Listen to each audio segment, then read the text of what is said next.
well, if we do get to do, expansions or, ongoing content, we'll probably tackle that. But it was very hard to integrate Legion into the main story in a way that made sense without sort of violating what Legion was. So we decided that was something we were just going to sidestep. Though he does play a key role in a really key scene in the Nod campaign. You just have to listen carefully. Okay. Then Jamicus is asking, are there going to be any other game modes apart from Domination?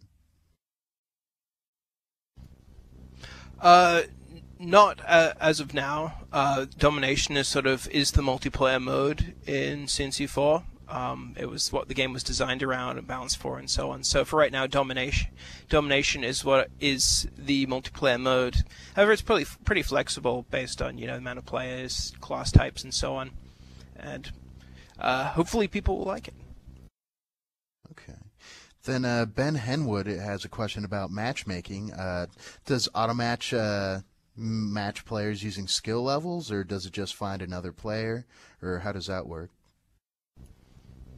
It is actually based on player skill. We look at your stats, we look at your place in the player progression tree. We have a pretty complicated algorithm for auto match that has gone through some iterations in the beta and has come even further for the sort of the shipping game.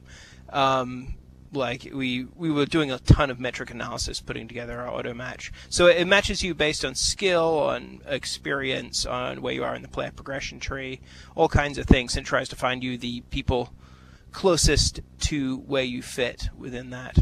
It's definitely the best auto matcher we've done. Okay. Then here's a technical question for you from John Heckelsmiller.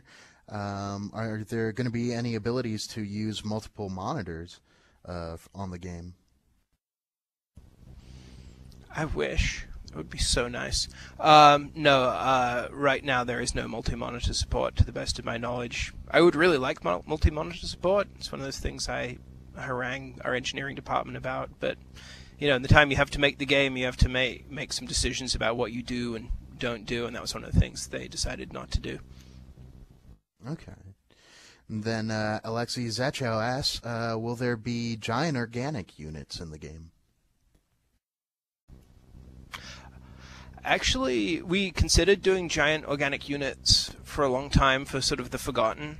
Where we ended up with was quite different. If you've seen the Forgotten at all, they're generally the mutants are inside these sort of jury-rigged, hand-built vehicles instead. So we considered giant organic units. We ended up not doing them. They just looked not right within the game engine. But it does give you giant, hand-built gorilla mechs in exchange, which I think are pretty cool. That's cool. And then Justin Ignacio asks, what kind of DRM is being used?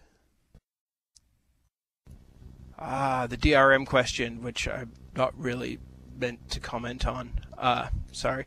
I believe, well, basically the game, I can talk about sort of the online all the time thing, which is the game is designed around this persistent player progression system, and that your player profile exists on a server, so the game even in single player needs to talk to the server to let it know how you're doing, and also to prevent people cheating in campaign and then so they're level 20 and then playing multiplayer without sort of having earned the right to be level 20. And so it is an online all the time game. In terms of DRM, I can't really talk about it. That those decisions are made so far above me in the chain of command that nothing I say would actually be accurate or useful or make anyone feel any better. So, I guess we have time for just a few more questions, and I guess we'll get started with that. And then Ben Phillips is asking, where did your 5% CME quote come from? In terms of campaign completion, yeah. That came from a variety of sources. It's something that comes through our marketing department, so I can't give you the exact details because I'm just going off what they told me. But we based it. We did a bunch of surveys post-release. At least with the 360 version of CNC3, we could actually track and see how many people completed the campaign, because you get an achievement for it.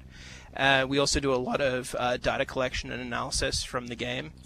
And so it's somewhere between 5 and 10%. I tend to give 5% because they tell me it veers towards lower rather than higher.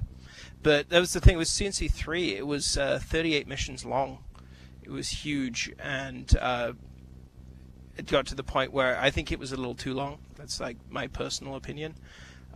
We didn't have enough. We had this really good story. We had all these awesome missions near the end that a lot of people didn't see. So we wanted to make it a little more, go for replayability and a bit shorter campaign rather than going for a massive campaign. And also, if I can give an entirely honest answer, we had less designers on this game dedicated to campaign. So rather than try and do a bunch of lower quality missions to hit a certain mission count, we thought we'd focus on getting all of them to a very high level of quality. I think we've achieved that.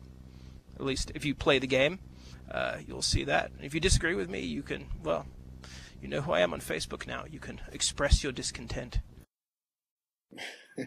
And to kind of follow up with that, Simon Papel asks, how long will the campaign be in CNC4? I guess rumors are floating around that it'll be around 3 hours or so. No, that's silly. That's what I thought too.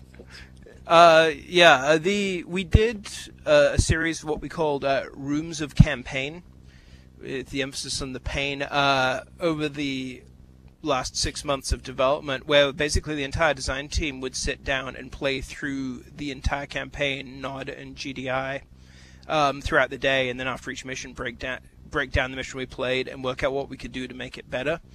And I think my estimate right now is, like, for an average player, it could be 10 to 15 hours. I mean, if you're Joe Hardcore and you're playing on medium difficulty, I think you'll be able to whoop it relatively quickly, but shift difficulty up to hard and it gets very challenging, more comparable to your player skill. So I'd say, 10 to 12, 15 hours based on player skill. Oh, okay, cool. It's a bit more hefty than the 3. See, Christopher Dawson asks, he's hoping for some clarification. Will you be able to get all the tech in the game with a single playthrough in the campaign?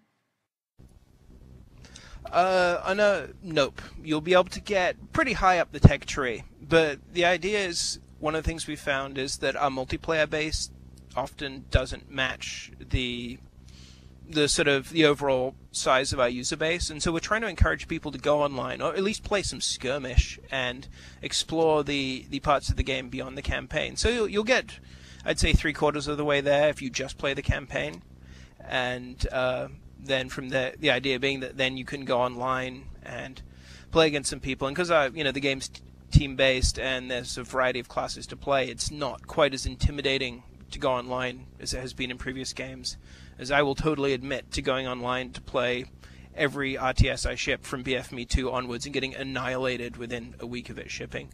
So what we tried to do is encourage people to go online and also create scenarios where they're more comfortable playing online. So we get you about 3/4 of the way there in campaign. And yeah, we do support co-op. Okay, cool. And then Lucas Schwartz asks, how many minutes of cutscenes can we expect in the game? Let's see. The last count, I actually made my wife watch all of them. We have, I think it's about 45 minutes of cutscenes total. We have some pretty long scenes near the beginning, setting up the story, and then, I think half an hour to 45 minutes is pretty good. I don't think we reach a full hour, and we've invested a significant amount of time and energy in making the cutscenes to a high level of quality to get back to sort of a bit of the grittiness that I think we lost with CNC3 and RA3. Because what I loved about the classic CNC games is that, certainly in Tiberian Dawn, it was really cool. You were there, you were the guy in the scene, and Kane was talking to you, and then it got more sort of cinematic, and you became more of an abstraction, as I like to say, a sort of a camera on a stick that's looking at people. and which we addressed a little bit in Kane's Wrath. And so here these cinematics, they're very mobile. It's always from the player's perspective, but you move through the environment, you talk to people,